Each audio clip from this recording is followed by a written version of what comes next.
Sculpture Park'tayız. Sculpture ne demek? Heykel parkı demek. Heykel parkındayız. Bu heykel parkında gerçekten de yüzlerce heykel var. Dünyanın değişik yerlerinden muhtemelen heykeltıraşlar gelmişler. Burada bir emek sarf ederek herkes kendi bir eserini yaratarak bu ormanın bir kıyısına, bir köşesine koymuş durumda. Her bir heykel de insanın dünyasına dair, doğaya dair ya da tabiata dair ya da insana dair bir şey anlatıyor. Sağ olsun Haydar abi, Haydar abimizi de biliyorsunuz, Kırkmeşeli kimya profesörü. Sağ olsun bize kucak açtı, evini açtı ve onunla beraber şimdi bu parkı dolaşıyoruz. Bakalım hangi heykellere denk geleceğiz. Onları da küçük küçük sizlerle paylaşmak istiyorum.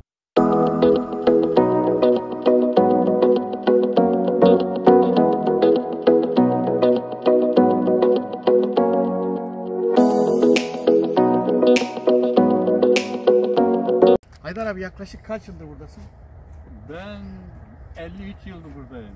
Toplamda 53 yıldır Amerika'dayım. Hele bu olarak buraya geldim. Master'ım, doktoram yaptım. 10 sene öğretim üyesi kaldım. O gün bugün buralardayım yani. Kimya profesörüsün. Kimya profesörü, Emekli kimya profesörü. Yani.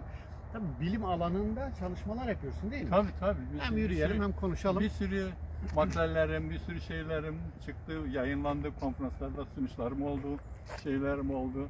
Bir sürü yani bilimsel makaleler, şeyler yazdım yani.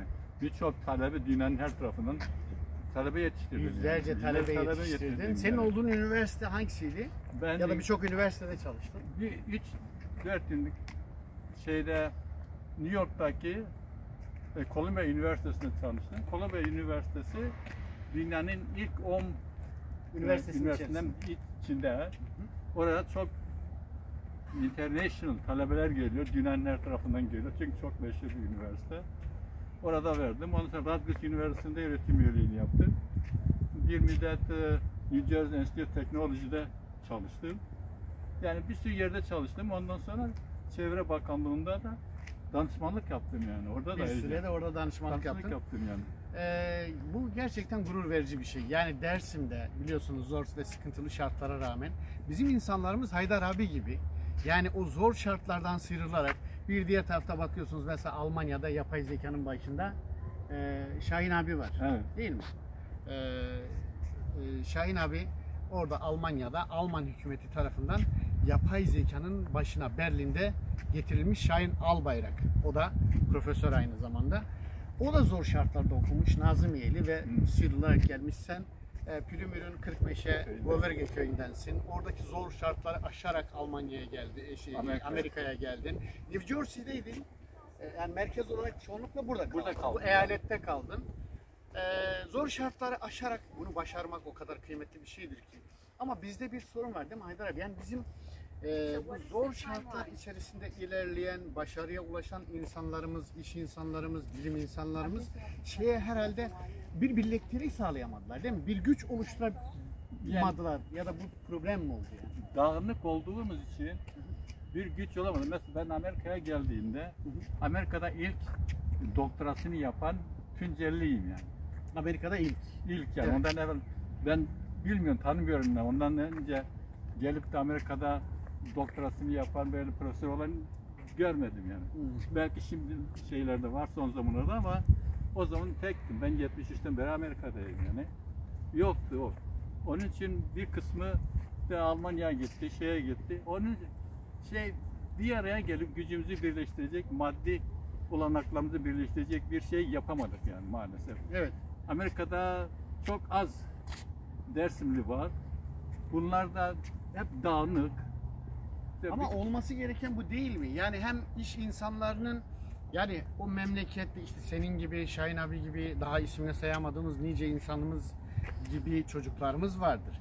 Zor şartlarda okuyan, sağ olsun tabii derneklerimiz, vakıflarımız el uzatıyor ya da iş insanlarımız el uzatıyorlar kısmi. O çocuklar okuyabilsinler diye, özellikle kız çocukları falan. Ama bir yerde de dersin, yani sanki avucumuzun içinden, parmaklarımızın arasında bir su gibi kayıp gitmek.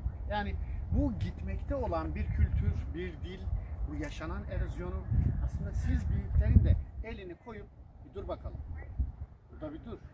Bakalım ne yapacağız? Yani bir güç oluşturup Haklısın. buna da bir dur demek gerekiyor. Burada çok haklısın. Yani herkesin o topraklardan doğmuş, büyümüş, oradan gelmiş. Herkesin oraya karşı bir sorumluluğu var. Bir aktif vefası var. Nasıl var tabii.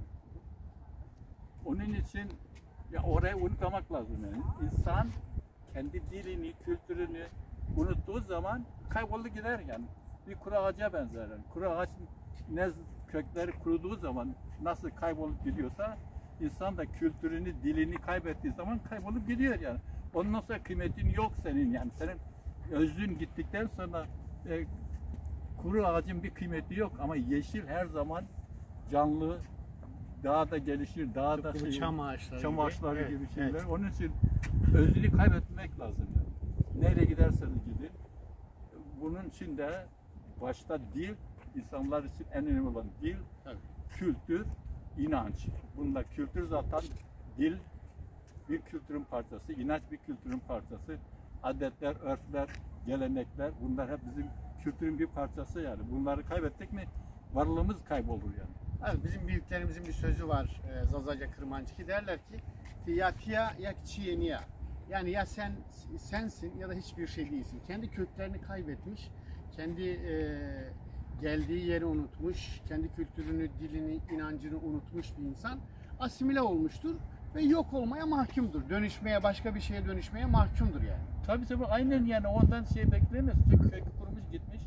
O sonradan çürüyüp gidecek, toplumda kaybolup gidecek yani. Evet. O zaman da mesela kapıya dayandığında şikayet etmemek lazım. Yani ya çocuklarımız niye birbirini öldürüyor ya da niye böyle oluyor ya da işte bizim dilimiz niye kayboldu, niye konuşulmuyor, işte rahak ne oldu, nereye gidiyor dememek lazım. Çünkü problem bizde. Yani herkes başta kendisini kendi karşına alacak, kendisine yakalanacak, diyecek ki ya problem bende. Evet.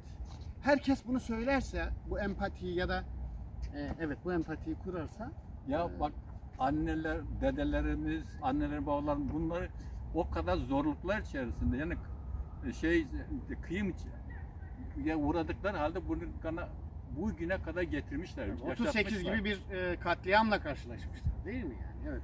Ve Yani öncesi, sonrası. Biz bundan sonra bunu devam ettirmesek yazıklar olsun bize yani. Aynen işte öyle. Bakın biliyorsunuz tam sırası gelmişken ondan da bahsetmeden geçemeyeceğim. Bir yıldır yaklaşık bizim bir sinema filmi çalışmamız var. Mıhtar değil mi? Bunu biliyorsunuz. Zor şartlarda bir bütçe oluşturmaya çalışıyoruz. Ve o bütçeyi oluşturup keşke bir an önce oluşturabilsek de ne yapsak? Mesela işimize başlayabilsek. Senaryomuz hazır. Çalışmalarımızı yapmışız. Planlamamız duruyor. Çünkü bizim finansı elde etmemiz lazım. Yani mesela atıyorum 200 bin euro demişsen 1/4'ini bulmuşuz. 3'ünü bekliyoruz. Yani artık bunu 1 yılda mı toparlarız? 2 yılda mı toparlarız? 3 yılda mı toparlarız? Bunu toparlamadan yola çıkamayız. Tabii ki belli olmaz. Bakarsın yürekli insanlarımız bir ses verirler.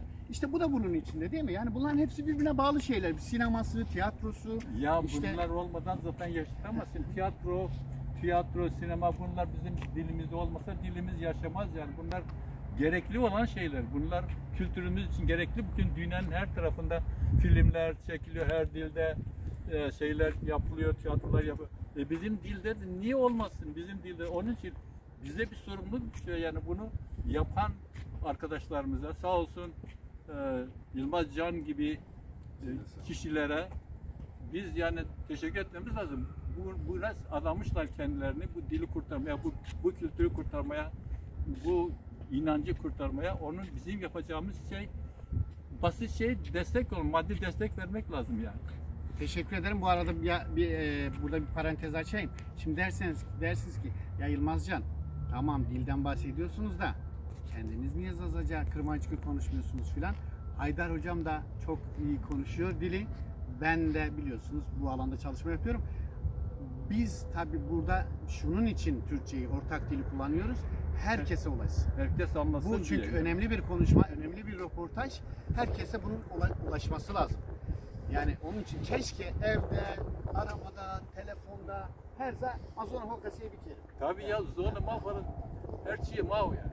Zona magama desta veja هرچی ماده استویجین و سونه کرمانجیه که مرده ولی بنا هر شو سونه هنما اینو yani daima aynen. Ben kasına seyirci ma jiz vilenzi boyuna cüme ama tabi tecrübe kası seyirciler niye böyle seyirci sevato her vas koka foseronu her tayr zona fodavanano kamka asla koyun karkano tözlerden oraya sakosun. Aynen. Evet.